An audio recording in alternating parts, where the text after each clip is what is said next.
Hello everyone, this is Tarif. Welcome back to another new video. जैसे कि मैंने आप सब लोगों को प्रॉमिस किया था कि हम लोग पॉलिटिकल साइंस के सिलेबस को पूरा कवर करने वाले हैं सीयूईटी के लिए। तो अभी टाइम आ चुका है, मुझे लगता है अब हम लोगों को स्टार्ट कर देनी चाहिए क्लासेस। तो सबसे पहले पॉलिटिकल साइंस में हम लोग कवर करने वाले हैं वेस्टर्न पॉलिटिकल थॉट को, उसके बाद करेंगे पॉलिटिकल थ्योरी को, देन इंडियन पॉलिटिकल सिस्टम और इंटरनेशनल रिलेशन। बाकी धीरे धीरे सबको कवर कर लेंगे।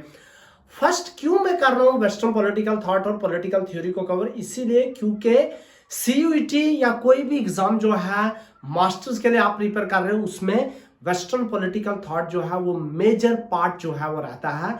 40% ऑलमोस्ट सीयूईटी के एग्जाम में भी वेस्टर्न पॉलिटिकल थॉट और पॉलिटिकल थ्योरी से आएगा। तो इसलिए ये दो बेसिक चीजें आपकी बहुत ज्यादा अच्छी होनी चाहिए। अब बहुत से स्टूडेंट कंफ्यूज रहते हैं वेस्टर्न पॉलिटिकल थॉट को लेकर पर्टिकुलरली, क्योंकि कहते हैं समझ नहीं आता है सर, बहुत ज्यादा डिफिकल्ट है वेस्टर्न पॉलिटिकल थॉट। उसका रीजन एक होता है क्योंकि आप एकदम किसी भी ऑथर को उठा के पढ़ना स्टार्ट कर देते हैं। होब्स को उठा लिया या फिर एरिस्टोटल को उठा के वर्च्यू पढ़ना स्टार्ट हो गए, प्लेटो को उठा के उसका फिलोसोफर किंग पढ़ना स्टार्ट हो गया, सॉक्रेट का उठा के वर्च्यू पढ़ना स्टार्ट हो गया, रॉल्स का जस्टिस पे उठा के पढ़ना स्टार्ट हो गए। बट मेरा ये ओपिनियन है कि आप लोग ये टेक्निक अगर करेंगे तो आप शॉर्ट टर्म के लिए हो सकता है थोड़ा बहुत याद रह पाएगा, बट अगर क्वेश्चन थोड़ा कॉम्प्लेक्स होगा तो आप लोग एग्जाम में उसको क्रैक नहीं कर पाओगे। क्यों? क्योंकि वेस्टर्न पॉलिटिकल थॉट को पढ़ने के लिए एक ट्रेजेक्ट्री होता है, एक सीक्वेंस को फॉलो किया जाता है। जब आप इस सीक्वेंस को, इस ट्रेजेक्ट्री को समझ लोगे, हर एक कॉन्सेप्ट को प्रॉपरली कॉन्टेक्स्ट में लेके आ जाओगे, तब 101% आप वेस्टर्न पॉलिटिकल थॉट या पॉलिटिकल थ्योरी में से किसी तरीके का भी क्वेश्चन जो है वो इजी से सॉल्व कर लोगे। तो क्या है ट्रेजेक्ट्री, क्या है theory western political thought? Plato Aristotle पे जाने से पहले हम लोग ये पैटर्न को जान लेते हैं कैसे वेस्टर्न पॉलिटिकल थॉट को पढ़ना है, how to proceed, how to prepare for western political thought. तो सबसे पहला काम हम लोगों को क्या करना है, ये जो चीजें हैं इनको अपने माइंड में एकदम से स्ट्रिक्टली नोटिस रख लेना है कि वेस्टर्न पॉलिटिकल थॉट के लिए बिना इन पीरियड्स को याद रखे आप लोग अच्छे से उसको रिटेन नहीं कर पाएंगे। क्या ये पीरियड थे? जैसे हो गया क्लासिकल एंटिक्विटी, मिडिवल पीरियड हो गया, मॉडर्न पीरियड हो गया, पोस्ट मॉडर्न हो गया। इसी के साथ ये तीन बहुत बड़े हिस्टोरिकल इवेंट्स थे, जैसे रिफॉर्मेशन हो गया, रेनेसा हो गया, एनलाइटनमेंट हो गया।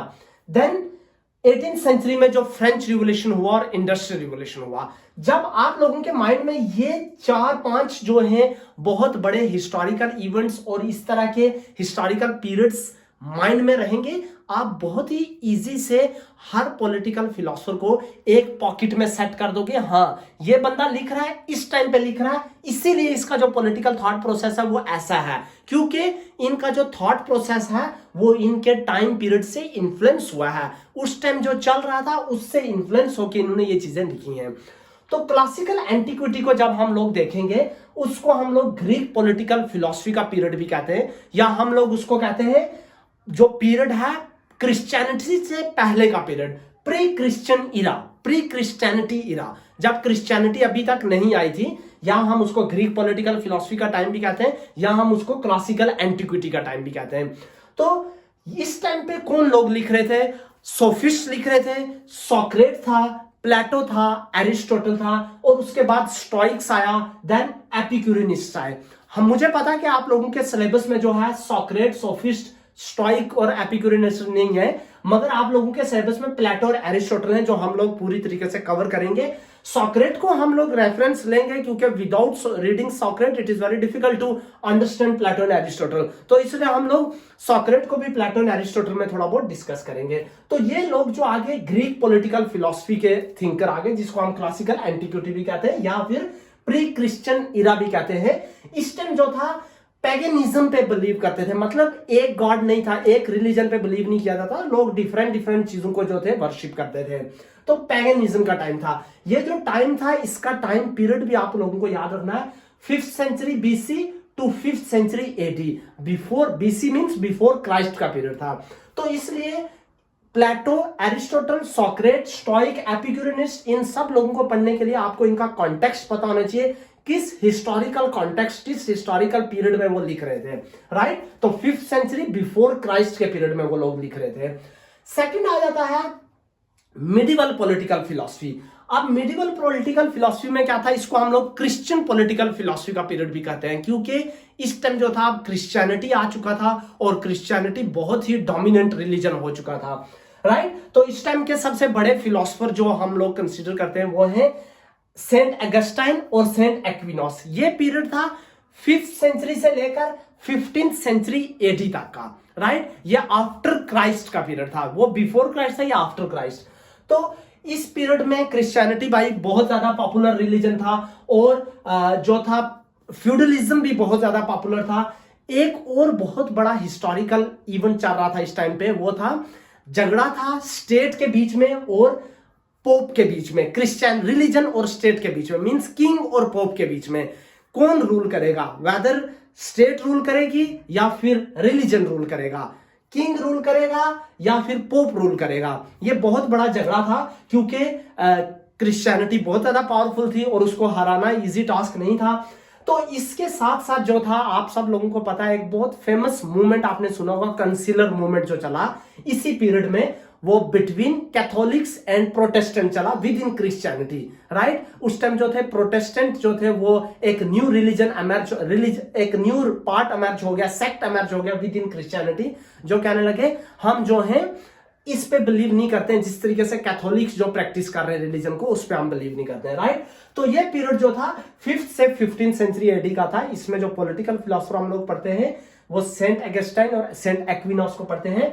ये मिडिवल पॉलिटिकल फिलॉसफी इसको कहा जाता है या फिर क्रिश्चियन पॉलिटिकल फिलॉसफी भी कहा जाता है। देन हम लोग नेक्स्ट आएंगे मॉडर्न पॉलिटिकल फिलॉसफर पे। मॉडर्न पॉलिटिकल फिलॉसफी के लिए आप सब लोगों को पता है मैकियावेली जो है बहुत इंपॉर्टेंट पॉलिटिकल थिंकर है, आप लोगों की सिलेबस में भी उसको पढ़ा जाएगा।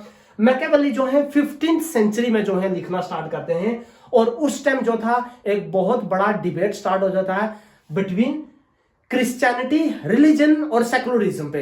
मैकियावेली जो है वो सेकुलर स्टेट को इस्टेब्लिश करने की बात करते हैं और वो ये नहीं कहते कि रिलीजन पे भी डिबेट करते हैं, वो ये नहीं कहते कि रिलीजन जो है गलत चीज है, बट वो ये कहते हैं कि रिलीजन इज गुड।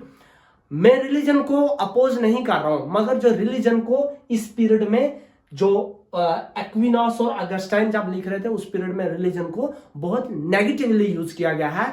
जो लोग थे, जो पोप था, जो प्रीस्ट थे, उन लोगों ने क्रिश्चियनिटी को मिस यूज किया है, इसलिए वो जो जिस तरीके का मिस यूज था उसके मैं अगेंस्ट हूं, जबकि मैं रिलीजन के अगेंस्ट नहीं हूं, राइट। तो फिर हम लोग उसके बाद पोस्ट मॉडर्न पॉलिटिकल फिलॉसफी में आ जाते हैं, जो मॉडर्न पॉलिटिकल फिलॉसफी के बाद में लिखी गई थी। अब इसके बाद हम लोग जो है, ये आपको हिस्टोरिकल जंक्चर भी याद रखने बहुत ज्यादा जरूरी है। रिफॉर्मेशन हो गया, रेनेसा हो गया, एनलाइटनमेंट। इसमें क्या हुआ था, सब लोग बात करने लगे कि अब हम लोग रिलीजन को छोड़ते हैं, अब हम लोग रीजन से काम करते हैं, ह्यूमनिज्म पे काम करते हैं, लिबर्टी को ज्यादा प्रेफरेंस दिया जाने लगा रादर देन रिलीजन को। और मार्केट का डिबेट स्टार्ट हो गया, बहुत सारी न्यू मार्केट स्ट्रेटेजी स्टार्ट हो गई, बिजनेस स्टार्ट हो गया। एक एंटी कैलेजी जो मूवमेंट था पोप के अगेंस्ट, वो भी जो मूवमेंट वहां पे स्टार्ट रहा उस टाइम पे, राइट। तो ये पीरियड जो आ गया। उसके बाद फ्रेंच रिवॉल्यूशन, अगर आप पॉलिटिकल साइंस के स्टूडेंट हो तो बहुत सी जो आपने जैसे मार्क्सिस्ट आइडियोलॉजी को पढ़ेंगे या नियो मार्क्सिस्ट को भी पढ़ेंगे तो आपको पता लगेगा कि फ्रेंच रिवॉल्यूशन और इंडस्ट्रियल रिवॉल्यूशन, जो 18th में फ्रेंच रिवॉल्यूशन और 19th में इंडस्ट्रियल रिवॉल्यूशन स्टार्ट हुआ था, वो कितना इंपॉर्टेंट रोल प्ले करता है पॉलिटिकल साइंस को, के पॉलिटिकल थिंकर्स को एक हिस्टोरिकल कॉन्टेक्स्ट देने के लिए। देन हम लोग आ जाएंगे उसके बाद सोशल कॉन्ट्रेक्चुअलिस्ट पे। सोशल कॉन्ट्रेक्चुअलिस्ट थिंकर्स जो हैं वो आगे, जैसे हॉब्स आ गया, लॉक आ गया, रूसो आ गया। इनका भी एक सीक्वेंस है, पहले हॉब्स को पढ़ा जाएगा, फिर लॉक को पढ़ा जाएगा, रूसो को पढ़ा जाएगा। जैसे हॉब्स जो है, ये तीनों लोग जो हैं स्टेट और स्टेट ऑफ नेचर की बात करते हैं, हम लोग इसको भी कवर करेंगे। उसके बाद हम लोग यूटिलिटेरियन पॉलिटिकल फिलोसफर्स को पढ़ेंगे, जो greater number of happiness for greater number of people को प्रेफरेंस देते हैं। कौन कौन ये लोग थे? बेंथम थे, जेम्स मिल थे, जेएस मिल के फादर, फिर जेएस मिल खुद भी थे। तो ये जैसे बेंथम यूटिलिटेरियनिज्म पे बात करते हैं और मिल जो है यूटिलिटेरियनिज्म की फिलॉसफी को और ज्यादा रिफॉर्म करके बात करते हैं। क्या डिफरेंस था इनमें, दोनों यूटिलिटेरियन थिंकर थे बट डिफरेंस क्या था उसको भी देखेंगे। उसके बाद हम लोग आइडियलिस्ट पॉलिटिकल फिलोसफर्स को पढ़ेंगे जिसमें हेगल आ जाता है और ग्रीन आ जाता है, और ये भी आप लोगों के सिलेबस में आया है। हेगल में हमें क्या चीज इंपॉर्टेंट है, हेगल फिलोसफी पे बात करते हैं, आइडियलिस्ट हैं और आइडियाज पे बहुत ज्यादा बात करते हैं, इसीलिए उनका एक बहुत ही फेमस कॉन्सेप्ट जो है हिस्ट्री ऑफ फिलोसफी, मतलब हिस्ट्री ऑफ आइडियाज, आइडियाज कैसे इमर्ज हुए, और वो जो कहते हैं कि entire human history is the history of the progression of ideas, right? तो क्या था वो उनका आइडिया, उसको हम लोगों को पढ़ना है। देन मार्क्सिस्ट पॉलिटिकल फिलॉसफी पे उसके बाद हम आएंगे जिसमें हम लोग कार्ल मार्क्स को पढ़ेंगे, एंजल्स को पढ़ेंगे, देन नियो मार्क्सिस्ट को पढ़ेंगे जैसे ग्रैमशी हो गए, लेनिन हो गया। उसके बाद हम लोग क्रिटिकल पॉलिटिकल फिलॉसफी में आ जाएंगे जहां पर एक बहुत ही इंपॉर्टेंट पॉलिटिकल फिलॉसफर है हैबरमास। उनका एक बहुत ही इंपॉर्टेंट कॉन्सेप्ट है public sphere, rise of public sphere, जिसमें वो डिस्टिंक्शन करते हैं 19th सेंचुरी का पब्लिक स्फीयर और 20th सेंचुरी का पब्लिक स्फीयर को। उस कॉन्सेप्ट को भी पढ़ा जाएगा। क्यों इनको critical school of critical philosopher कहते हैं, ये सारे फ्रैंकफर्ट स्कूल से ताल्लुक रखते हैं, सारे फ्रैंकफर्ट स्कूल के लोग हैं, राइट। क्या था फ्रैंकफर्ट स्कूल, क्रिटिकल स्कूल का फिलॉसफी क्या है, इसको पढ़ेंगे।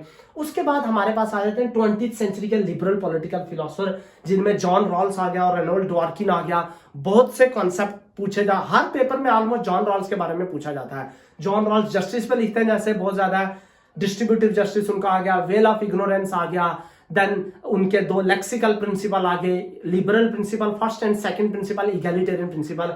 क्या है वो प्रिंसिपल हम लोग बिल्कुल डिस्कस करेंगे। उसके बाद रेनोल्ड डॉर्किन जो है वो इक्वालिटी के कॉन्सेप्ट में लिखते हैं, उसको भी हम लोग पढ़ेंगे।